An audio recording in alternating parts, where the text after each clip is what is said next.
Hola a todos, voy a explicarles cómo configurar la resolución del medalla según el monitor que cada uno tenga, así se puede ver correctamente. Lo primero que hacen es ir al link mymoa.tk, lo pegan en su navegador, van a donde dice Utilities, aprietan clic donde dice Mo Widescreen Utility y se les va a descargar. Van a donde está la descarga, le ponen clic derecho, extraer ficheros, ponen aceptar, van a la carpeta donde está extraído, aprietan clic derecho, ejecutar como administrador, si no, no les va a funcionar.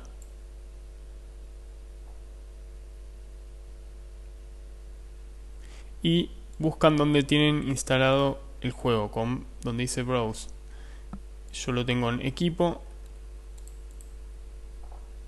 C, archivos de programa, Medal of Honor Allied Assault. Le ponen Set Resolution y ya les va a quedar configurado.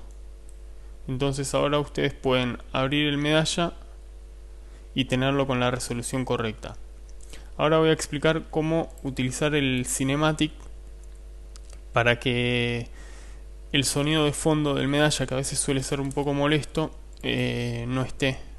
Al apretar una tecla uno puede hacer que el sonido ese desaparezca.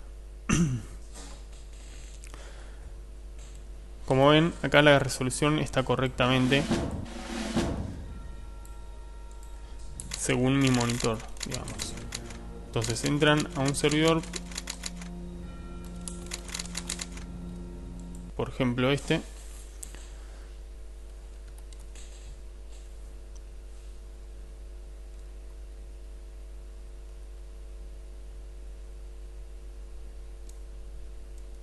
una vez adentro, abren la consola apretando la tecla que está al lado del 1 y ponen bind, la tecla con la que quieran silenciar. Yo por ejemplo voy a elegir la J, entonces ponen bind separado J separado cinematic. Entonces ahora al presionar la J debería desaparecer el ruido de fondo. Bueno, y eso es todo. Espero que les haya sido útil.